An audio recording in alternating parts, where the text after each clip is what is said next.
Today is August 16th, 2016. The time is 7:41, and the regular meeting of the Greensburg Planning Commission is called to order. This time I'd like to ask everyone to stand and congratulations. I pledge allegiance to the flag of the United States of America and to the republic for which it stands, one nation, under God, indivisible, with liberty and justice for all. John, call roll. John? Here. Bruce? Here. Jamie? Kevin? Here. Mark? Here. Tom? Here. Roy? Here. Everyone was emailed minutes from the July 19, 2016 meeting. Do we have any additions or corrections to those minutes as emailed? I have one question, Ron, down here. Just want to clarify the address where it said 2 unsafe building reports. We have 318 South Michigan, should that be 344? It's definitely not 318. Yeah, well, I know there's not a 318 there, so I just wanted to clarify that if that could be made.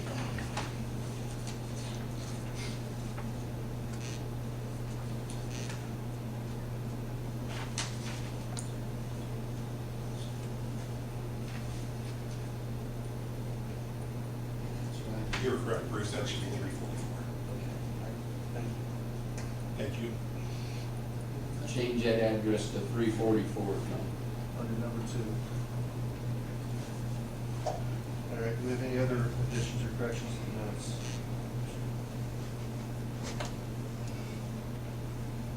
Having heard none, I would welcome a motion to approve the minutes as amended tonight with the change of 318 South Michigan to 344 South Michigan. So moved. I have a motion, I have a second. Second. I have a second. Yes, John. All in favor of the minutes, please signify with the sign aye. Aye. All opposed, same sign. There you go, approved minutes. Item 1, public hearing to consider granting Libby A. Caswell, representing Disability and Autism Services of Indiana, a special exception to permit the operation of a professional therapy medical office on the property located at 1314 North Liberty Circle Drive West. Ron? This is kind of an old friend, it's been around forever. Vandalia Road, West Commerce Part 5, and the property in question is located right here. A refresher of everyone's memory, last month you made a recommendation to City Council to amend the zoning ordinance to permit the Planning Commission the ability to grant special exceptions in I-1 districts for uses similar to those permitted in I-1 and also permitted in B3. That recommended ordinance was passed by City Council in their meeting the first Monday in August, and they suspended their rules and passed it on second reading also. So the ordinance has been amended, and you now have the authority to grant a use that is similar to those permitted in B3. The medical, professional, whatever is on that list, there are uses that are permitted in our B3 zoning district, so it is appropriate for you all to consider granting the special exception. Thank you. Any questions of Ron from the council members?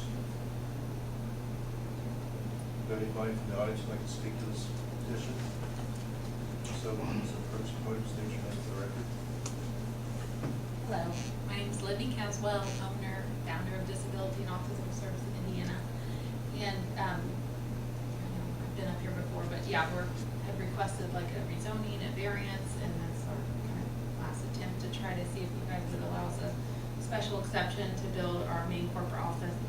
We have been in business since 2008, been serving families in Greensburg and Indiana, Ohio, and Kentucky since 2008, and we're excited to bring our corporate office, move it off Broadway Street where we're packed, into a bigger facility. We are working with Cummer Buildings, Dan Smith drafting to draft up about a 6,000 square foot building, and we're really excited and hopefully we'll have the opportunity to be there. Do any council members have questions for you? Having heard none, like to speak on this petition? Please state your name for the record. Chris Toomey, and I own the other property just adjacent to hers. I just want to see, this is still going to be I-1, and it's just a variance, correct? It's a special. Special exception is the new. It does not special affect exception. it does not exempt. It doesn't affect you That's at all. all. Yeah, that's one thing I questioned. Yeah, I accepted, make sure you guys do that for her. Thank you. Anyone else like to speak to this matter? Okay, any other questions, from board members? Having heard none, I would like a motion to grant this use exception, special exception for the use. So moved. I have a motion, do I have a second? I have a second with Mark, Roy and Mark. John, please call roll. Roy, Yes. Tom, Yes. Mark, Yes. Kevin, Yes. Jamie, Bruce, Yes. John. Yes. There you go. Luck to you. All right, item 2, report status of unsafe buildings, primary and accessory buildings at 328 East North, 418 West Walnut Street, and 344 South Michigan. Let me start out with one not on the list, and that's 318 West Sheridan Street. That was a property we had talked about really the last couple of months. They have been working on that and keeping an eye on it. It's moving forward. They're not quite there yet, but it's in the right direction. So I'm taking the approach that as long as we're going where we need to get, we should let it run its course and get there. And I've driven by it a couple of times now, I'm impressed. It looks a lot better than it had. So that's good. I'm encouraged by that. Property at 344 South Michigan Avenue, we have discussed before. This is a property that we did send a letter out on in the last 10 days probably. We have not gotten any response back yet. One of the things that's happened there, here are 2 pictures of the front of the house. The one on the left is one I had shared with you in an earlier meeting, and you notice the top sash of the window is down. Here is one I took this morning, and the top sash is up. The bottom corner of the window is broken. You'll also notice that apparently the storm door has been removed and something's been done with the siding down here. My point in sharing that with you is somebody is doing something with this property. It's not being totally neglected. The owner of record is still the Myers family. They now have a California address, I think. And that's who we have to notify, but we're probably not doing ourselves any good in doing that, but it's the process, so we do the process. Bruce was gracious enough to provide me some information. I'm trying to reach out to what's probably a federal agency and see if I can find an opportunity to open a communication there, encounter someone. It does seem like somebody is trying to take care of this property. This is pictures you've seen before, but this is the back of the garage. There's a window pane broken out, a hole in the block down here. And then this is the north end of the garage. You can see a window standing open there. Of all the unsafe buildings we've seen, this is, in my view, not the worst. Questions, comments, thoughts? Something we should be doing different on this one? Or? Well, when we don't get a response back, which most likely we're not, are we gonna go ahead and rest and put up the window and the block in the garage? I guess that's why you guys get the big, not you. Middle of the time to be up on the ladder. We really need to either get the undeliverable envelope back. It was certified, of course, and you need to get the green card back so we know they received it. And we'll also probably know when they received it. Every once in a while, the post office doesn't get a date on the receipt card, but usually they do, and we'll know when they received it. I think our ordinance says 10 days. So I think we actually offered you 15.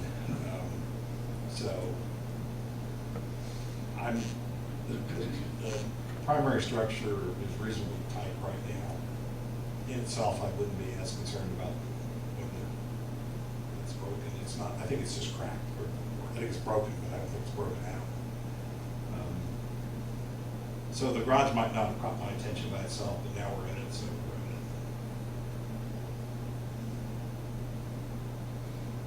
in it. Any direction to me, or we just? No, we'll just, I think at this point, if you're satisfied that the main structure is not being invaded in, that we just let it run its course, and then we take efforts to get the things boarded up, the holes in the windows boarded up.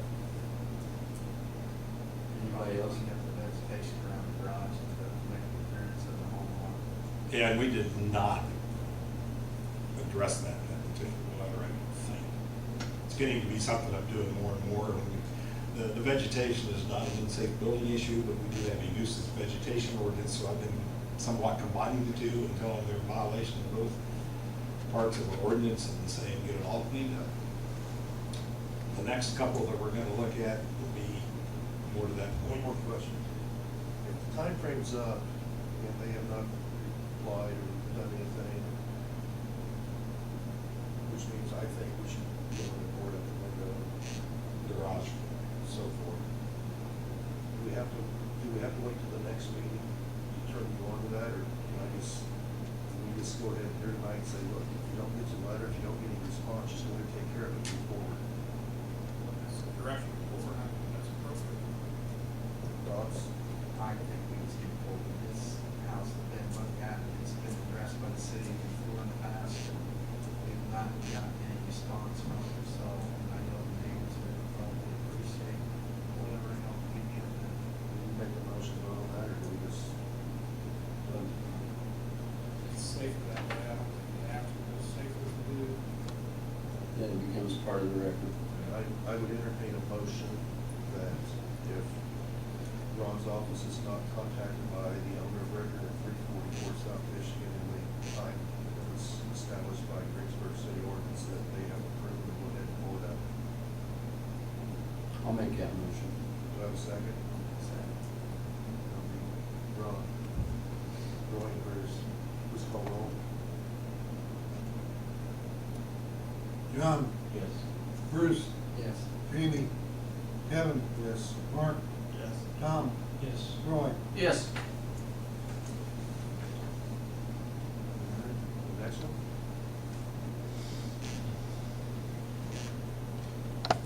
The next property is located at 328 East North Street. It's about a third of a block or half a block back from Lincoln to the west of Lincoln.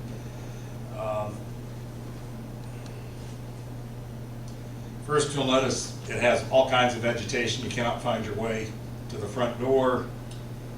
There's siding that's rotted here and allowing entry of vermin into the residence. The windows open or broken.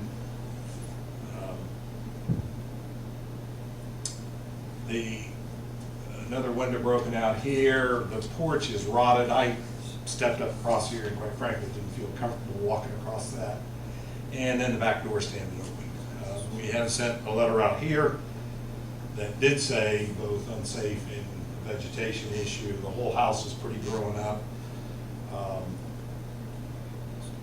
I believe the mailing address of the owner, I don't think the owner's at Dunnigan, and they have a North Vernon mailing address. As soon as they have had time to address this issue, where I was a little more hesitant about 344 South Michigan, I think this one, just go for it. I have been told by the neighbors that the place is set vacant forever, like 20 years they contended.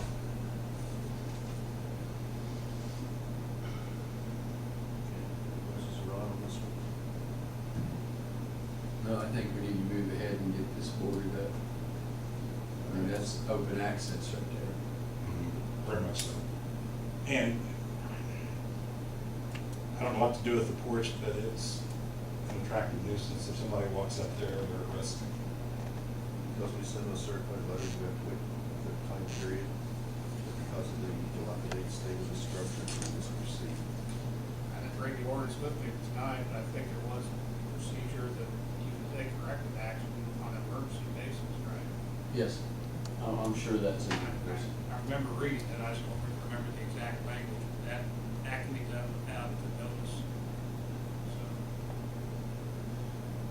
Thanks, well, don't see anywhere I saw when I drove by, I would think that would. Yeah, I think, Yeah, I sure. agree. This one should be done right away. So I would entertain a motion that pursue on this property immediately. So I have a motion from Bruce, have a second? Second. Have a second from Tom, this is all John. John, Yes. Bruce, Yes. Jamie, Kevin, Yes. Mark, Yes. Tom, Yes. Roy. Yes, To clarify, we're going to address the unsafe building issue. We will run the normal course of time for the vegetation. The vegetation, I don't think, is really the domain of the plan commission.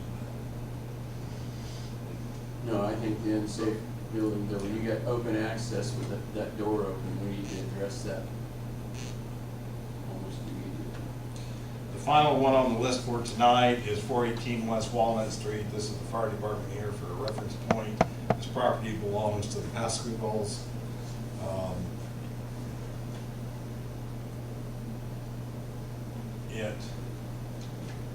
This right here is a decent sized limb that's hanging out of the tree and leaning up against the house. This window is broken out.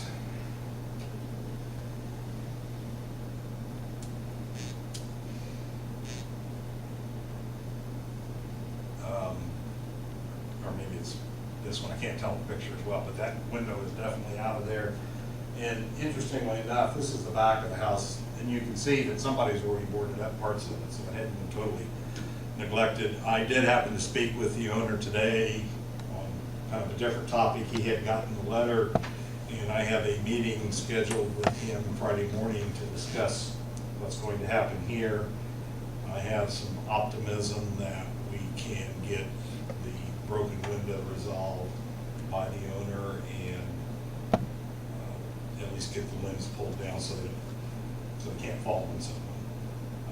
Beyond that, then we can pursue through our nuisance vegetation ordinance, getting some of the vegetation cut back. But this did start, both of these last two started with complaints from neighbors. What did you say your meeting with was? Friday morning. Any other discussion on this property? I know for a fact that the street department contacted Mr. Pascal last year about vegetation overgrew into the alley because of what Pascal did go over and cut it back to the property line because of neighbor complaints on Walnut and Sheridan for people that could go through that alley. He didn't really comply, doing anything, so we did it on our own. I believe that he has had, in the past year, some pretty severe health issues that I think he's overcoming, so maybe he'll respond a little better. Hope for the best, plan for the worst. Or do you guys want to consider course of action like we did on 344 South? Within that time frame of the certified letter that's not addressed, or then board up the windows and let the vegetation ordinance take its course. On this one, I might ask for a little bit of leeway in that if he appears, I like the idea of putting a plan in place, but if he does meet with us and offers us a reasonable schedule, my inclination would be to give him a little bit of time. And then if he doesn't perform, then we proceed on our own. Okay, everybody? Yeah, I'd say let's let the meeting take place Friday and see where we get, hopefully we can get them to resolve it. At least we know who this owner is and He's we know willing he's to in come the in and meet community. with you. Yes, exactly. It's unlike the typical situation we encounter. Okay. Next item, report from planning director. Many of you were here and heard Mr. Nobby's case before the BZA that was denied, but I don't have a petition for a replat, but I anticipate that we'll probably have something maybe as early as next month. So there's a possibility of having a meeting next month A couple of items that have come up pretty recently. One is an interest on our Veterans Way Memorial Way project, and whether a question has arisen as to whether it's in the city's best interest to consider implementing greater land use controls than our zoning ordinance provides through well, most of that property, at least west of Moscow Road, is on either B2 or B3. Is it appropriate for the city to enact some further control of how that property develops? And such control might be in the form of something referred to as an overlay district. And if any of you are not familiar with overlay districts, you can draw out a boundary and say that this area has to conform to the underlying zoning, but further has to conform to whatever criteria are established for the overlay district. Such criteria might be relative to landscaping, might be relative to architectural treatment of the property, kind of anything the state statute permits us to do, but a lot of latitude. It's somewhat more common in larger communities to have overlay districts where they require some extra effort. If this interests you, it obviously wasn't on your agenda, and you really, I guess, should appropriately discuss it, but I thought I would start the thought process going and first see if you have interest in doing this, and if you do, for your next meeting, we'd schedule a little better presentation. If this is something that interests you, we might want to think about using a consultant to help us write the criteria for the overlay district so that we get something that's meaningful and enforceable. And my thought was Cynthia Bowen, that at the time was working for CHA and now works for a firm that I cannot pronounce her name, but she might be a good resource. She might be willing to come visit and share some thoughts about how this could be accomplished. So if you're interested, I will start to try and get something organized for your next meeting. I think it's very important we do this because we can't let that area be developed in the wrong way, because there's been a great investment part of the community already in that area, and all we gotta have is the wrong building to be the first building to go up there, and we shot ourselves in the foot. So I think no matter if we have to pay a little bit for a consultant to come in and help us do this right, it's gonna be an investment in the community's future, and I think we need to do that. For one, 100% agree with Tom.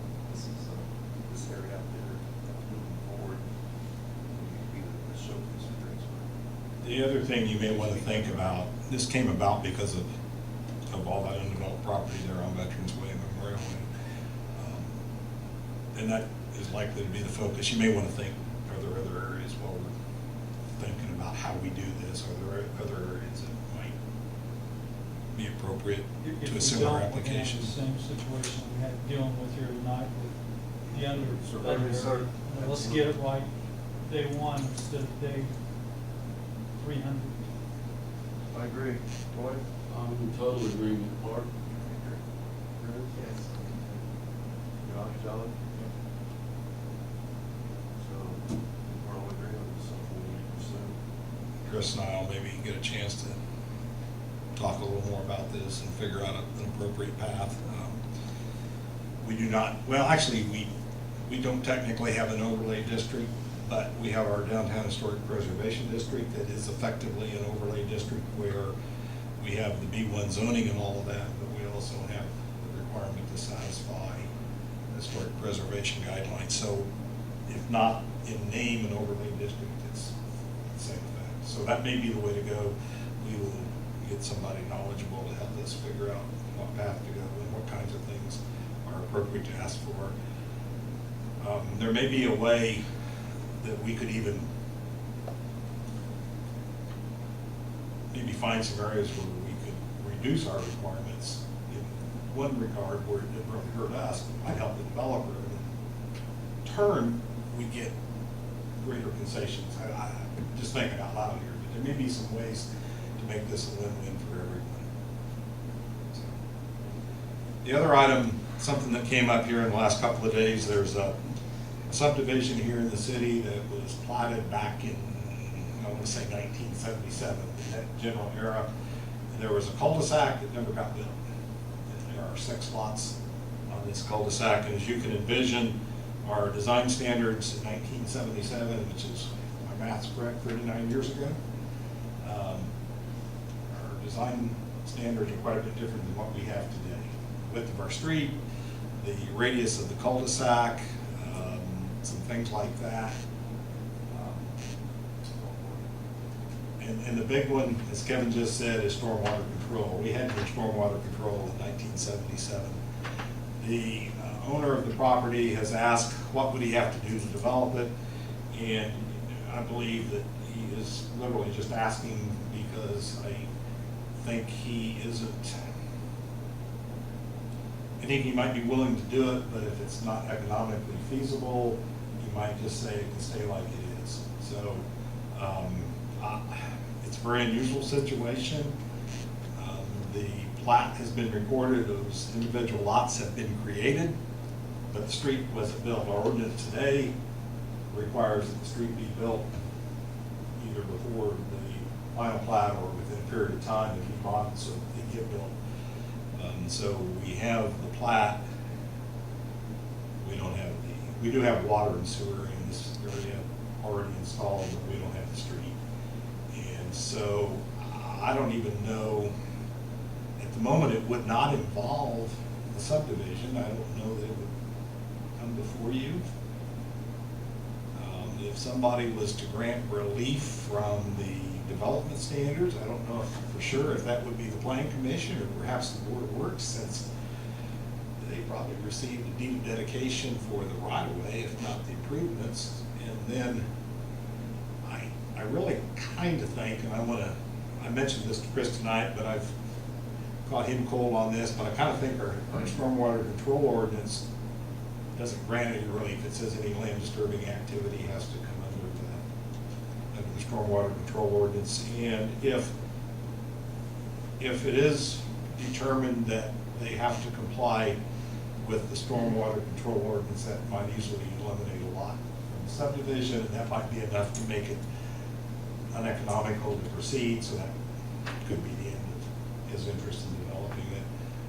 I bring it to you because it's normally the kind of thing the planning commission works with. Just a little uncertain here. And I wanted to put the information before you and see if you guys have any idea which way the wind's blowing. Well, you said it was platted but never built. Correct. Street widths have changed, cul-de-sac diameters have changed. Correct. Didn't have any stormwater considerations back then, now we do. Yeah, we did. There may be some other things, I can't remember what all. I guess I would have, from a legal standpoint, the fact that this was done in 1977, the fact that it was never built, could be requiring to replat it to meet current standards. That's what Ron and I talked about before the meetings, that's what I'll look into. I can make an educated guess right now, and I'll find out. I would know for sure. Yeah. So, any other questions on this one? And then one of the lots that would be eliminated would be used for retention pond, is that what you're suggesting? It's up to the developer to decide. There are ways to do detention. It's not a big site. It's probably 2 acres tops. You could do some underground detention. I mean, there's ways to do that. It's fairly expensive. It's probably not very, it might cost more to do the underground detention and save the lot than what the lot's worth. So I try not to, I try to allow the developers to figure those things out in their interest, and we just make sure it complies with our requirements. Chris did some job out of this one. Any other discussion? I think that's everything I have for you this evening. Do you have any other items of interest from planning commission members?